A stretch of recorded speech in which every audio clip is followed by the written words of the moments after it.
आज सुबह से बच्चे एक ही फरमाइश कर रहे थे कि मम्मा आज कुछ मज़े का बना दे। तो मैंने सोचा क्यों ना आज बारिश के मौसम की सबसे मज़ेदार मिस्री रोटी बना ली जाए।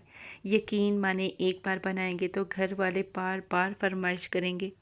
और इसकी सबसे अच्छी बात यह है कि अलग से फिलिंग बनाने की भी ज़रूरत नहीं, सब कुछ एक साथ तैयार होता है और जायका ऐसा कि एक रोटी से किसी का दिल नहीं भरता। अगर आप चाहते हैं कि आपकी मिस्री रोटी भी बाहर से बिल्कुल क्रिस्पी और अंदर से नरम बिल्कुल ना फटे, तो आज की ये वीडियो आखिर तक ज़रूर देखिएगा, क्योंकि मैं हर छोटी टिप आपके साथ शेयर करूँगी। तो चलिए बगैर वक्त ज़ाया शुरू करते हैं। बिस्मिल्लाहिर्रहमानिर्रहीम। अस्सलाम वालेकुम। मैं हूँ सुमैया और आपको वेलकम करती हूँ नेमतें बेशुमार चैनल में। सबसे पहले हमारे पास है 5 से 6 अदद उबले हुए आलू। इन्हें अच्छी तरह से मैश कर लेंगे। अगर आपके पास मैशर नहीं है तो कोई बात नहीं, आप कद्दूकस कर लें या छन्नी से गुजार लें। आलू बिल्कुल बारीक हो जाएंगे। आप चाहें तो डंडा दोरी में भी इसे आसानी से पीस सकते हैं। अब यहाँ पर 2 अदद प्याज, 1 अदद टमाटर, मुट्ठी भर धनिया और हरी मिर्च हमने बिल्कुल बारीक सी चॉप कर ली है। आपने भी बारीक चॉप करना है। अब हम लेते हैं यहाँ पर घर वाला आटा, जो कि हम चक्की का आटा, गंदम का आटा यूज़ करते हैं, वही आटा हमने यहाँ पर लिया है। इसमें स्पाइसेस जाएंगे।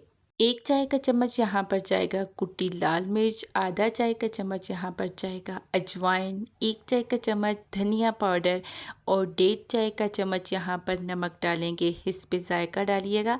आधा चाय का चम्मच यहाँ पर डालेंगे भुना हुआ ज़ीरा पाउडर और साथ ही धनिया पाउडर। अब इसमें हमारे पास मैश किए हुए जो आलू हैं वो डाल देंगे। तो यहाँ पर ये बहुत ही मज़ेदार से बनने वाले हैं, स्किप बिल्कुल भी ना करिएगा, लाजमी बनाइएगा। अब यहाँ पर प्याज, टमाटर, हरा धनिया, हरी मिर्ची वो भी ऐड कर देंगे। साथ ही हम यहाँ पर 4 बड़े खाने के चम्मच डाल देंगे घी के।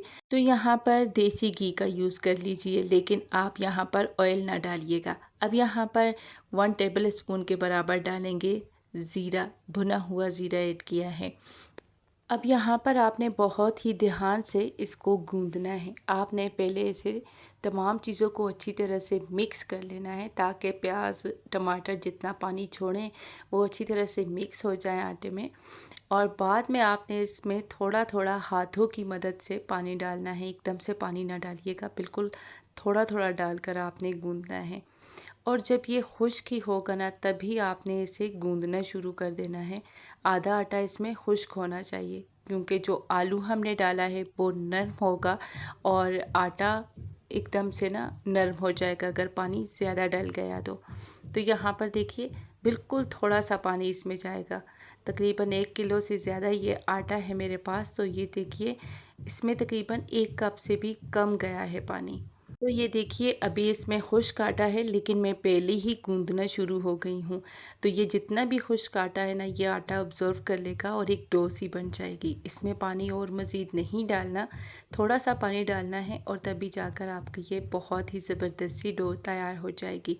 बस आपने इतना ज़्यादा इसे गूंदना है कि ये बिल्कुल गुठलियाँ ना रहें और एक डो सी बन जाए, खुश्क आटा इसमें मौजूद ना हो। आम आटा गूंदते हैं तो उस पे ज़्यादा टाइम लगता है, इस पे उसकी निस्बत कम टाइम लगता है। तो ये जल्दी से बस मिक्स कर लेना है और इसकी एक डो सी बनाकर, अगर आप चाहें तो इसी में रखकर ऊपर ऑयल लगाकर इसे ढक दें। मैं एक बाउल में डालूंगी और 15 मिनट इसका इंतज़ार करूंगी कि ये एकदम से बेस्ट डो सी तैयार हो जाएगी। 15 मिनट के बाद यहाँ पर हाथों को हम करेंगे ग्रीस अच्छी तरह से घी के साथ और एक पेड़ा बनाएंगे। देखते देखते यहाँ तक आ ही चुके हैं तो मेरे चैनल नेमतें बेशुमार को सब्सक्राइब कर लीजिए। यहाँ पर मिलेंगी आपको बहुत ही ज़बरदस्त मज़ेदार सी और आसान सी रेसिपीज़। अब यहाँ पर पेड़ा बनाएंगे और यहाँ पर अब हम इसे बेल लेंगे। अच्छा बेलना है आपने बिल्कुल नरम हाथ पर। यहाँ पर आपने बहुत ज़्यादा इसे ज़ोर के साथ नहीं बेलना, वरना तो चिपक जाएगा। और दूसरी बात, जितना कि आपने इसको पतला करना है ना, इधर ही कर लीजिए। बाद में आप हाथों पे इसे पतला करने की कोशिश ना करिएगा, क्योंकि ये फट जाएगा, इसमें आलू मौजूद हैं। सबसे पहले आपने तवे को गरम करना है। इसे घी के साथ हमने इस तरह से ग्रीस कर लेना है ताकि ये चिपके नहीं। रोटी को हमने डालना है और इसका बहुत ही बेहतरीन सा पराठा बना लेना है। अब हमने घी लगाना है। अगर देसी घी है तो यकीन माने बहुत ही ज़बरदस्त ये पराठे बनेंगे, लेकिन मैं डालडा ही घी यूज़ कर रही हूँ। अब हमने एक स्पैटुला की मदद से इस तरह से ऊपर से हल्का सा प्रेस करके घुमाना है ताकि बहुत ही ज़बरदस्त ये रोटी तैयार हो जाए। तो ये देखिए, ये मिसालेदार मज़ेदार सी रोटी यकीन माने आप सबको बहुत ही पसंद आने वाली है। इसी तरह से हम सारी ये मज़ेदार सी रोटियां तैयार कर लेते हैं। तो एक दफ़ा ज़रूर ट्राई करिएगा और मुझे कमेंट्स में बताइएगा कि आप कहाँ से मेरी ये वीडियो देख रहे हैं और क्या अगर आप भी मिस्री रोटी बनाते हैं तो इस तरीके से बनाते हैं या कोई और तरीका है आपका। तो ये देखिए जी, मज़ेदार से ये पराठे हमारे तैयार हो गए हैं, मिसाले से भरपूर। अब इसे ट्राई करें दही के साथ, केचप के साथ या चटनी के साथ। ये दही के साथ बहुत ही मज़ेदार लगते हैं। तो ये थी हमारे आज की मज़ेदार सी मिस्री रोटी या कि मिसालेदार रोटी, जो भी आप बोलें। ज़्यादातर इसे मिस्री रोटी भी बोला जाता है। ट्राई करिएगा और मुझे कमेंट्स में बताइएगा कि आपको ये रेसिपी कैसी लगी और अगर आप ये रोटी बनाते हैं तो किस तरह से बनाते हैं। फिर मिलूँगी नई रेसिपी के साथ, तब तक के लिए अल्लाह हाफ़िज़।